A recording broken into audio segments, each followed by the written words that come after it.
say, Savior, I surrender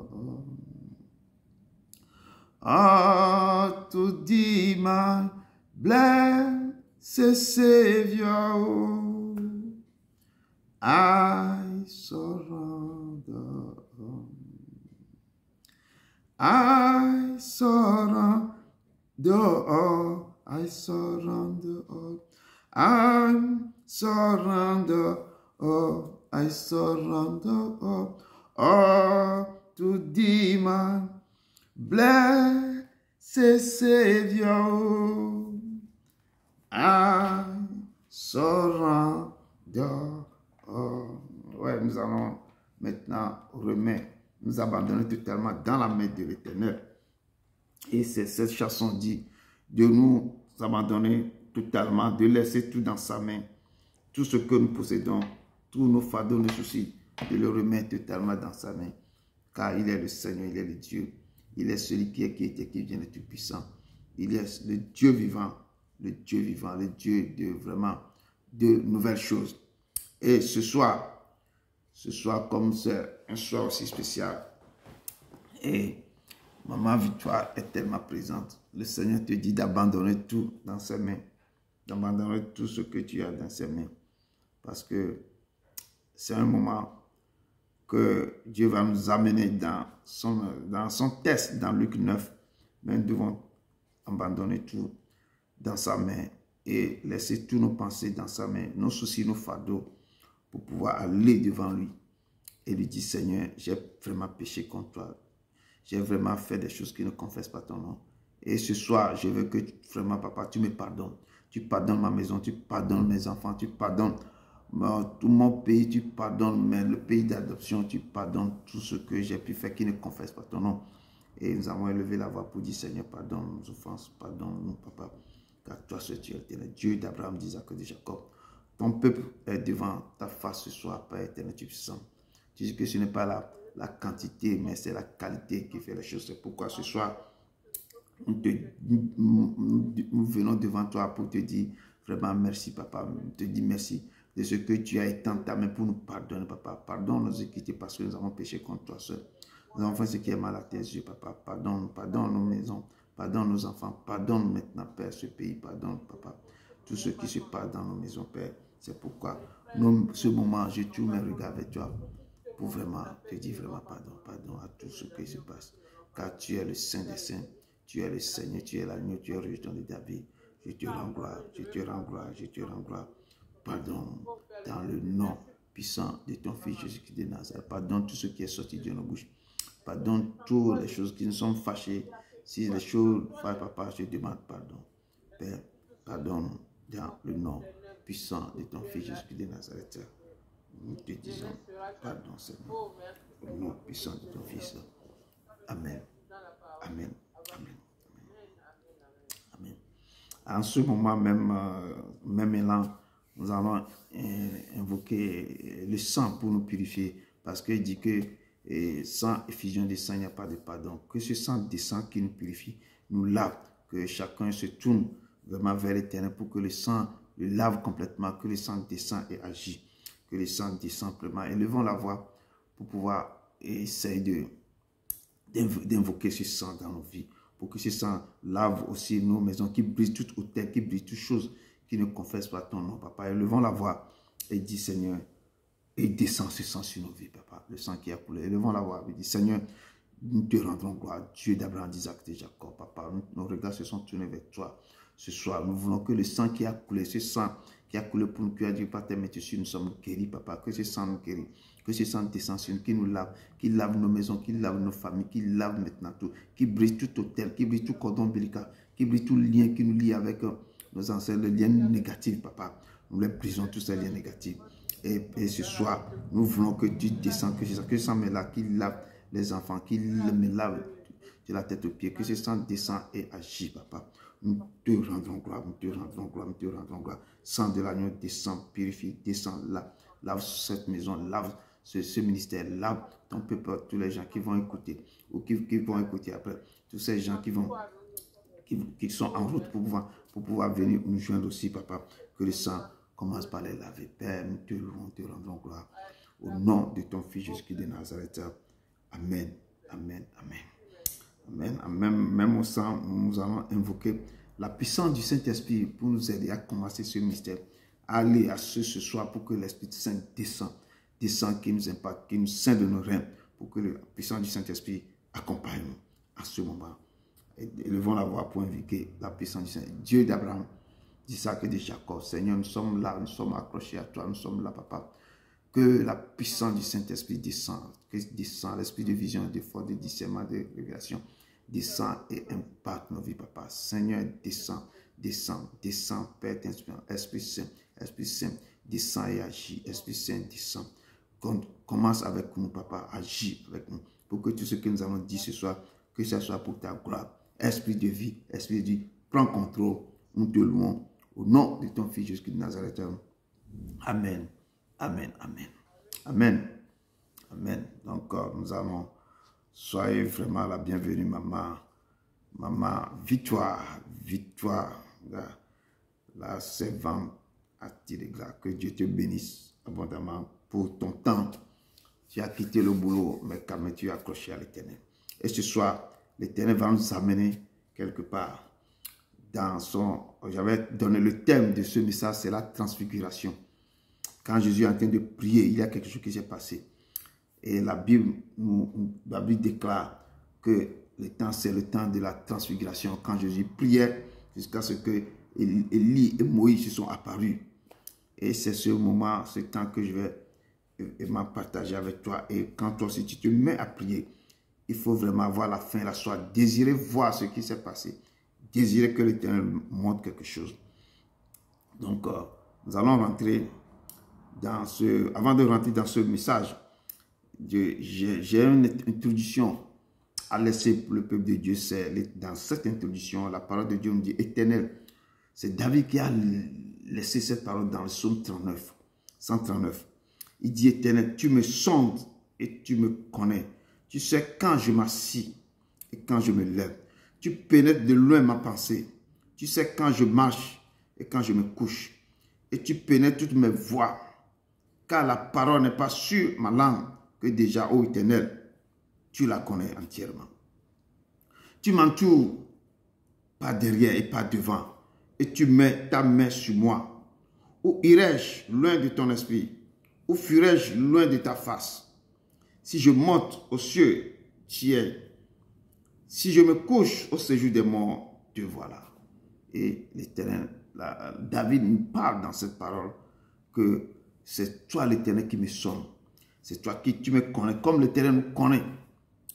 Et nous ne pouvons fuir devant sa face. Où irai-je loin de ton esprit? Où fuirai-je loin de ta face? Et on a vu Jonas, il est en train de fuir, mais l'Éternel l'a toujours attrapé. Donc, ce soir, l'Éternel va nous montrer comment nous allons encore aller devant sa face, comment nous devons prier, comment il va montrer sa transfiguration, comment, qu'est-ce qui s'est passé. Amen. Et nous rentrons dans le livre de Luc, Luc 9, verset 28 à 36. Luc 9, si tu trouves ça, tu peux me lire ça. Luc 9, verset 28 à 36.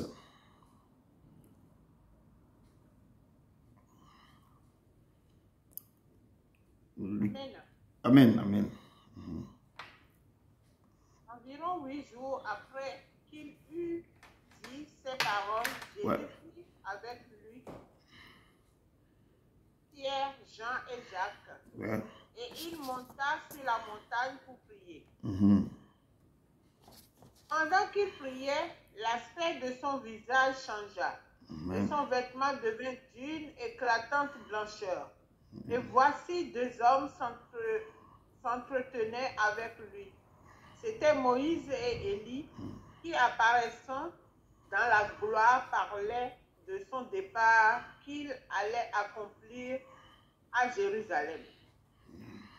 Pierre et ses compagnons étaient appesantis par le sommeil, mais s'étant tenus éveillés, ils virent la gloire de Jésus et les deux hommes qui étaient avec lui.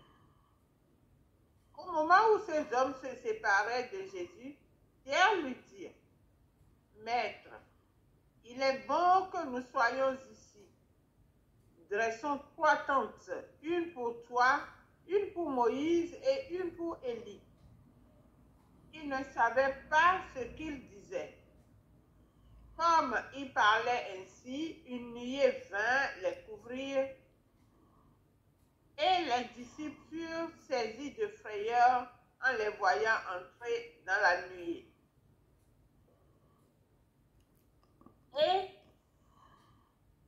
Et de la nuée sortit une voix qui dit, « Celui-ci est mon fils élu, écoutez-le. » Quand la voix se fit entendre, Jésus se trouva seul. Les disciples gardèrent le silence et ils ne racontèrent rien, personne, en ce temps-là, de ce qu'ils avaient vu. Amen. Amen. Acclamons la parole de l'Éternel. Amen. Pour nous, ne masser au bé. Pour nous, ne masser au bé. Fofo ma we. Pour nous, ne masser au bé. Hello. Pour nous, ne masser au bé. Seigneur, par ton peuple, écoute. Le peuple, ton peuple ici, écoute. Par Seigneur. Et la bena, nadeke me sensen, wawana wonye maou. Nadeke me sensen, wawana wo Yesu, rien n'est possible à toi, Seigneur. Nadeke me sensen, wawana wo nye maou. Pour nous, ne ma assez, Dieu d'Abraham, d'Isaac et de Jacob. Père, nous te rendrons gloire, nous te disons merci. Merci pour ce moment, merci. Père, ouvre le sceau de ce test pour que nous puissions comprendre la transfiguration. Nous pouvons comprendre ce qui s'est passé sur cette montagne, Papa. Descends maintenant, descends, efface-moi complètement et parle au cœur de ton peuple, Seigneur. Nous te louons, Saint-Esprit, agis Saint-Esprit, Saint-Esprit, au nom de ton Fils Jésus-Christ de Nazareth. Amen, amen, amen. Amen. Donc, vraiment, que le Seigneur te bénisse, vous bénisse humblement. Vous avez devant vous votre frère Edouard Bloncoter, votre humble serviteur du ministère de la fin des temps. Et ce soir, le Seigneur nous amène dans ce chapitre de Luc 9, verset 28-36, que j'ai intitulé, le thème c'est la transfiguration de Jésus. Quand il était sur le montant, quand le temps approchait de lui, quand le temps est là et il reste quelque temps qu'il va faire, il va faire ce sacrifice ultime. Mais quand il est en train de prier, il y a quelque chose qui s'est passé. Et nos pères qui ont déjà quitté la terre, eux se sont apparus à lui et l'ont réconforté, on lui a dit des choses. Nous allons rentrer, comme tu viens de le lire, je vais essayer d'accompagner ça un peu pour on va aller. Donc ici, la parole de Dieu nous dit dans Luc 9, verset 28 à 36, qu'environ 8 jours après qu'il eut dit ces choses, parce que avant Jésus avait parlé vraiment au peuple. Il dit, je vous le dis en vérité, quelques-uns de ceux qui sont ici ne mourront point qu'ils aient vu le royaume de Dieu. Donc Jésus a parlé à ses disciples, a parlé à beaucoup de gens. Et quand il a fini de discuter, il est parti. Donc la Bible déclare ce soir qu'environ 8 jours après avoir parlé au peuple, à ses disciples, de beaucoup de choses. Et Jésus, il a pris avec lui 3 de ses disciples. Il a Pierre, Jean, qui a écrit les choses dans l'Apocalypse. Il a pris Jacques. Et les 4, Pierre, Jean et Jésus, ils ont monté sur la montagne. Il a pour prier. Et chaque fois quand Jésus finit d'administrer le ministère, il prie toujours. C'est pourquoi c'est un moment que le peuple de Dieu doit savoir, doit chercher comment, doit savoir prier. Le peuple de Dieu doit avoir quelque chose, il doit chercher à aller devant l'Éternel tout le temps. Donc, ce soir, la parole nous dit ici que Jésus a pris avec lui les 3 disciples, Pierre, Jean et Jacques, mais il est monté sur la montagne, mais pour faire quoi? Pour prier. Les trois ne prient pas avec lui, mais Jésus seul est monté et il a commencé par prier. On dit que pendant qu'il priait, il a l'habitude de prier. Bon, c'est pourquoi je dis que les chrétiens doivent faire quoi? Doivent savoir prier. Beaucoup ont des problèmes. Ils pleurent, les gens font ceci que depuis des années, leurs problèmes ne se cicatrisent plus. La plaie, j'avais tellement parlé de ça que la parole de Dieu, Jésus a dit à Jérémie, Jérémie a dit à Jésus que pourquoi ma plaie est douloureuse et ne se cicatrise plus. Pourquoi ma douleur est si intense? Dieu lui a dit, tu dois séparer ce qui est précieux de ce qui est vide. Tu dois séparer, tu dois prendre ce qui est vraiment nécessaire. Tu sépares. Et quand tu sépares ça maintenant, tu vas te rattacher à moi. Beaucoup de gens, aujourd'hui j'ai encore discuté avec les gens, beaucoup de gens pleurent, souffrent parce qu'ils ont des problèmes. Mais il dit que nous prions, le problème est là tout le temps. Mais il faut s'attacher à Dieu. Moi, je le dis toujours. Ce n'est pas pour la délivrance, ce n'est pas que tu la présentes, tu mets la main et puis les choses vont quitter. Non, il y a des processus. Il faut aller derrière, il faut s'attacher à Dieu. Et c'est là quand tu t'attaches à lui maintenant. Et c'est là que lui, il va demeurer. Quand tu t'attaches à lui, tu vas commencer par pousser des fruits. Produire des fruits et l'Éternel descendra et demeurera en toi. Et tout ce qui est en toi va partir. Et ça, ce sont des processus que tu dois faire et ça va t'accompagner à la délivrance. Et si tu as encore un pasteur avec toi, le pasteur va suivre ce processus et va te délivrer. Mais le peuple de Dieu ne comprend pas ça. Attache-toi à Dieu, attachez-vous à Dieu et séparez ce qui est précieux de ce qui est vil. Si vous séparez ce qui est précieux de ce qui est vil, attachez à Dieu et respectez les ordonnances, ce que Dieu vous dit de faire. Vous observez les ordonnances petit à petit, ce qu'on vous dit de faire. Vous faites ça et vous rentrez dans la délivrance. Et l'ultime ferait, quand on prie, on fait ceci, tout cela, vous êtes prêts pour la délivrance. Mais les gens pensaient que seulement eux ne vont rien faire. Le pasteur va venir pour les délivrer directement. Il faut aussi votre appui. Tout pasteur peut faire les délivrances, mais il faut aussi l'apport de ce chrétien. L'apport. Il faut que le chrétien aussi doit faire quelque chose. On lui dit de faire des choses, certains ne font pas. On fait ceci, les gens ne veulent pas faire ça. On demande ça, ils ne font pas. On demande tout ça, les gens ne veulent pas. Mais il veut seulement que nous voulons comme des... Il y a des choses, vous devez... Quelqu'un n'a pas dit qu'il commence l'école, il veut seulement avoir son diplôme. Il doit suivre les cours. Il doit passer l'examen. Mais les chrétiens ne veulent pas suivre le cours. Ils veulent seulement qu'on lui donne des diplômes.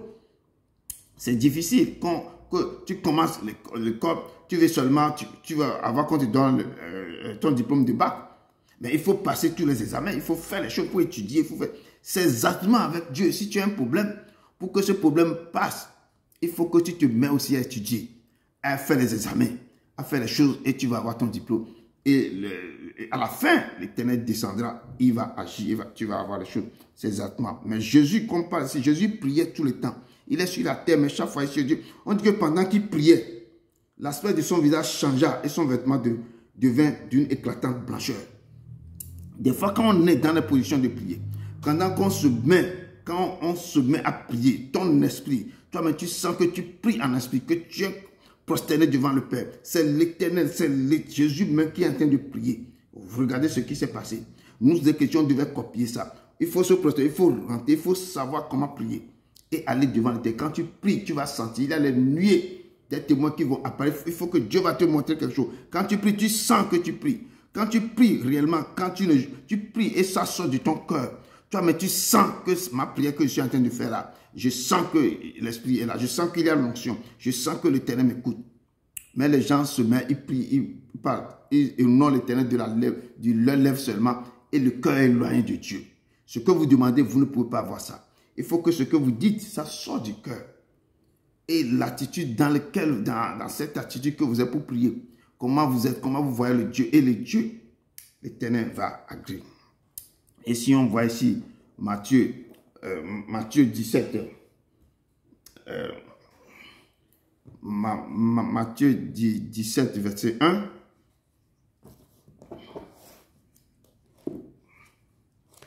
Matthieu 17, verset 1 dit quoi? Oui. 6 jours après, Jésus prit avec lui Pierre, Jacques et Jean, son frère, et il les conduisit à l'écart sur une haute montagne. Amen. Amen.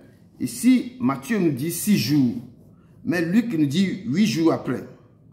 Donc, il y a les deux témoins. Il y a les gens qui nous disent le truc là. Matthieu nous dit, c'est après, Matthieu nous dit ici 6 jours après. Luc nous dit environ 8 jours. Quand tu vas voir Marc, Marc aussi va dire 6 jours après. Quand tu lis dans Marc 9, verset 2 à 8, lui aussi va dire 6 jours. Mais Matthieu seul nous dit environ 8 jours. Et les témoins qui sont autour de Dieu, chacun interprétait le temps que Jésus a fait. Donc chacun dit ça d'une manière. Et on ne peut pas les en vouloir parce que c'est pourquoi quand quelqu'un reçoit un message, la personne aussi interprète de sa manière, interprète de sa façon. Eux, ils sont des témoins et chacun dit environ 8 jours. Certains disent environ... Hein? Et il a dit environ 8 jours. Donc, ça peut rentrer dans le fait que les autres disent 6 jours. Donc, il dit environ. Donc, c'est pas tout à fait... Tout à fait. C'est ça. Parce qu'il ne connaît pas tout à fait la date et le jour, même la date du jour. Donc, il doit dire environ 8 jours. L'autre a dit environ 6 jours. Donc, bon, on ne va pas... Je pense que là... Mais maintenant, dans ce moment, on dit que l'Éternel, on dit que quand je parle que lui-même qui est le Saint des Saints, il priait chaque fois. Quand il finit d'administrer son ministère, il s'en va ressourcer chez l'Éternel. Il s'en va toujours prier pour se ressourcer. C'est pourquoi je dis les chrétiens doivent aussi, ils doivent vraiment apprendre à aller se ressourcer, à aller prier et à aller prier. Quand Hébreu nous dit quelque part que lorsqu'il priait quelque part, il y a quelque chose qui s'est passé. Quand il priait, dans ce moment-là, Hébreu 5, verset 7 à 9 nous dit, c'est lui qui, dans les jours, c'est l'Éternel, dans les jours de sa chair, ayant présenté avec de grands cris, il priait, il présentait à Dieu des grands cris, et avec l'âme des prières, avec des larmes des prières et des supplications à celui qui pouvait le sauver de la mort. Donc pendant tout ce moment, Maman Edwige, soyez la bienvenue. Pendant tout ce moment, il a commencé à faire quoi? Il a commencé par chercher la face de Dieu, mais il s'est mis maintenant à prier. Avec quoi? À présenter à l'Éternel, à son Père, avec des grands cris et avec des larmes des prières et des supplications à celui qui pouvait le sauver de la mort. Parce qu'il sait que le temps est proche maintenant. Il remet tout ça dans la main de Dieu. Quand je vais faire l'ultime sacrifice, c'est toi qui devais me sauver de la mort. Et l'Éternel a commencé par préparer tout ça. Et a été exaucé à cause de sa piété. A appris, bien qu'il fût fils, il était fils obéissant par les choses qu'il a souffert. Mais quand même, il a commencé par intercéder avant même d'aller à la croix. Intercéder avec des cris, avec des larmes, avec des prières, des supplications et supplier son Père à celui qui devait le faire sauver quoi? Quand tu ouvres Hébreu 5, verset 7 à 8, ce message, ce passage se trouve dans Hébreu 5, verset 7 à 8. Que c'est lui qui, dans les jours de sa chair, ayant présenté avec des cris, des grands cris, et avec des larmes, des prières, des supplications à celui qui pouvait le sauver de la mort, et ayant été exaucé à cause de sa piété, a appris, bien qu'il fût fils, l'obéissant par les choses qu'il a souffert. Donc, la parole de Dieu nous dit que Jésus même, chaque fois, il se met à intercéder, il se met à prier. Il priait, il se met toujours à l'écart. Dans les montagnes, il a pris quoi? Ce jour-là, il a pris 3 de ses disciples, Pierre, Jean et Jacques. Maman dit, nous sommes dans le texte de base, c'est Luc 9, verset 28 à 36. Luc 9, verset 28 à 36. Donc, le Seigneur avait pris Pierre, Jean et Jacques et ils sont montés pour aller prier. Mais lui seul, il est monté à la montagne. Et dans cette montagne qu'il a commencé par prier. Et la parole de Dieu nous dit ici que pendant qu'il priait, on dit l'aspect de son visage changea. Parce que quand il priait, dans tout ce que je viens de la prière que Hébreu nous a dit aussi, dans tout ça, il était en train de prier. Il demandait tout à l'Éternel. Et quand il priait, on dit que l'aspect de son visage changer. Et le peuple de Dieu doit savoir, doit prier, bien apprendre à prier, à intercéder jusqu'à ce que quelque chose change de son comportement. Tu pries et tu sens que tu pries. Tu pries avec des larmes, des lamentations, des prières et des supplications pour que quelque chose change de toi, quelque chose change de ta vie. Et Jésus nous donne l'exemple ici. La parole de Dieu nous dit ici qu'il priait jusqu'à ce que l'aspect de son visage changeât. Et son vêtement devient quoi? D'une éclatante blancheur. Donc, il priait d'une manière que l'habit qu'il avait porté, l'habit a changé de couleur. Regardez ce qui se passe. Et tu vas sentir seulement que quelque chose se passe. Et quand son visage a changé, et son vêtement devient d'une éclatante blancheur, il y a quelque chose qui s'est passé. La parole de Dieu, la Bible déclare que voici 2 hommes s'entretenaient avec lui. Et dans cette gloire, dans cette lumière-là, 2 hommes entretenaient avec lui. Ces 2 hommes, ce ne sont pas les gens qu'on ne connaisse pas. Ce sont quoi? C'était Moïse et Élie. Les gens aussi qui étaient sur la terre. On parle de Moïse. Moïse, c'est quelqu'un qui est né normalement aussi en Égypte. Et on a vu qu'il était tellement beau. Et pendant ce temps, on tuait tous les garçons à son an qui sont nés. Mais lui, la famille l'a protégé. Ils ont mis sur le truc jusqu'à la fille de Pharaon qui l'a recueilli. Et cet homme a grandi dans la maison de Pharaon. Et c'est lui qui est devenu le libérateur, qui a fait sortir les Hébreux en Égypte. Et cet homme, sa vie, on a vu comment il a parcouru. C'est lui qui a fendu la main par la puissance du très Dieu. C'est lui qui a fait que l'Éternel donne la main à son peuple. C'est lui qui a reçu les 10 commandements. Il a donné les lois aux Hébreux. Et lui aussi, l'Éternel a dit que tu ne verras pas. Je te montre la terre promise, mais tu ne rentreras pas. Et si on veut parler d'Élie, Élie était, quelqu'un dit que Élie aussi était un homme aussi comme nous. Il est aussi un être humain comme nous. Et la Bible déclare que Élie était quelqu'un aussi qui invoquait le feu. Élie a fait des choses. Il a parlé au ciel. La pluie tombée 3 ans et 6 mois. Et après, quand il a prié, il a encore prié. La pluie avait tombé encore. Et Élie aussi avait fait des choses. Donc, ces 2 hommes qui ont marqué la Bible, ces 2 hommes sont ceux là qui sont présentés, qui sont apparus à Jésus. Élie n'était pas mort, mais Élie a été rappelé. Il y a les chars de feu de Dieu qui sont venus l'enlever sur la terre. Et Élie et Moïse, c'était quoi? S'entretenaient avec Jésus. Quand ils s'entretenaient avec Jésus, il y a beaucoup de choses qui sont en train de dire. Ils voyaient l'agonie de Dieu, ils voient ce que Jésus avait subi. Ils sont venus pour le réconforter. Et c'est dans ce moment que je peux dire, l'écriture dans Hébreux 5, versets 7 à 8, on dit que c'est ce Jésus qui, dans les jours de sa chair, ayant présenté avec des grands cris et avec des larmes, des prières et des supplications à celui qui pouvait le sauver de la mort et a été exaucé à cause de sa piété, a appris à bien qu'il fût fils, l'obéissant par les choses qu'il a souffert. Donc, malgré qu'il est fils, il a obéi à ce que l'Éternel lui a dit. C'est pourquoi le peuple de Dieu doit apprendre, doit savoir obéir, doit rester dans l'obéissance, ce que l'Éternel vous dit. Mais son fils a obéi ce qu'on lui a dit. Et il priait au Père qui peut le sauver de la mort. Et c'est ainsi, à ce moment, quand il est en train de prier, dans l'agonie, prier pendant ce temps, que l'aspect de son visage a changé. Et son vêtement devient d'une éclatante beauté. J'appelle, j'exhorte le peuple de Dieu de rester dans ce moment, de savoir prier. Prier jusqu'à ce que quelque chose se passe. Prier jusqu'à ce que toi-même, tu sens en toi-même que toi-même, tu es en train de changer, qu'il y a quelque chose qui se passe en toi. Et la gloire de Dieu va apparaître. Quand le peuple de Dieu doit savoir comment il doit procéder à prier. Comment dans son moment vraiment prier jusqu'à ce que quelque chose se passe. Qui sent que l'Éternel descend, qui sent que l'Ancien est descendu. Et Jésus priait jusqu'à ce qu'il y a quoi? Voici 2 hommes s'entretenaient avec lui. Et ils sont en train de réconforter Jésus. Ils sont en train de lui parler. Mais ne t'en fais pas. Je sais que le sacrifice doit être très difficile à supporter. Mais prends courage. Prends courage.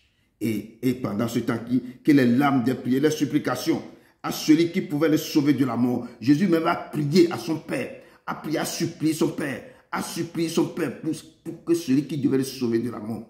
Il a dit avec des grands cris, avec des larmes, des prières, avec des supplications, celui qui pouvait le sauver de la mort. Je dis ce passage, je suis dans Hébreux 5, versets 7 à 8. Hébreux 5, versets 7 à 8. Et l'Éternel l'a exaucé. À cause de quoi? À cause de sa piété. Il a appris bien qu'il fut. Il fut bien le Fils de Dieu, l'obéissance par des choses qu'il a souffert. Donc, le Père nous exhorte ce soir à savoir prier, à aller au plus profond, à prier d'une manière, à s'écarter souvent, à le chercher. Nous devons savoir, nous devons chercher, nous devons apprendre. Jésus a dit que voici comment vous devez prier. Et nous devons chercher comment nous devons prier. Et lui-même, qui est lui-même, le réma même, sur la terre, chaque fois il priait. Il se met à l'écart prier. Il se met à l'écart. Le peuple de Dieu ne veut pas prier. Il veut que les choses tombent du ciel. Il veut que le feu de Dieu veut que tout se passe comme ça. Le feu de Dieu, non, il faut savoir prier. Mais quand on veut quelque chose, il faut aller vers l'Éternel dans la prière. Il y a des choses à dire, il y a des choses à suivre. Il faut le faire. Avant que quelqu'un retrouve sa délivrance, avant que quelqu'un retrouve sa liberté, avec quelqu'un soit libéré de tout ce qui se passe, il faut que la personne doit savoir prier, doit apprendre, doit chercher comment je dois aller devant l'Éternel. Parce que Jésus même priait. Il priait jusqu'à ce que son vêtement devienne d'une éclatante blancheur. Et on dit, voici deux hommes s'entretenaient avec quoi? Avec lui. Et c'était qui? C'était Moïse et Élie, qui apparaissaient dans la gloire. Il parlait de son départ qui allait accomplir à Jésus. Donc, les deux, Moïse et Élie, venaient de parler à Jésus, de tout ce que Jésus va faire, de tout ce qu'il va traverser. Donc, il paraissait dans la gloire. Il parlait de son départ, du départ de Jésus. Que Seigneur, à un moment donné maintenant, tu vas partir. Mais ce que tu dois, la souffrance que tu vas traverser, ils sont en train de parler de ça à Jésus. Et je vous dis que Jésus, dans ce moment, il présentait avec des grands cris, et avec des larmes, des prières, et des supplications à l'Éternel, qui pouvait le sauver de la mort. Et Jésus même priait ses prières, avec des grands cris, des lamentations, avec des grands cris. Et pourquoi le peuple de Dieu ne peut pas aller devant l'Éternel avec des grands cris, avec des lamentations? Il y a beaucoup de choses, les gens ont beaucoup de problèmes qui durent des années. Mais quand vous priez comme ça ne va pas. Vous priez comme ça ne va pas. Allez avec des supplications, des lamentations, et pour celui qui peut vous sauver dans de quoi vous traversez. La Bible déclare que Jésus même priait et présentait avec de grands cris, avec des larmes, des prières, des supplications à celui qui pouvait le sauver de la mort. Nous devons aller avec quoi? Avec des grands cris, avec des larmes, avec des prières et des supplications à celui qui peut nous sauver de notre malheur.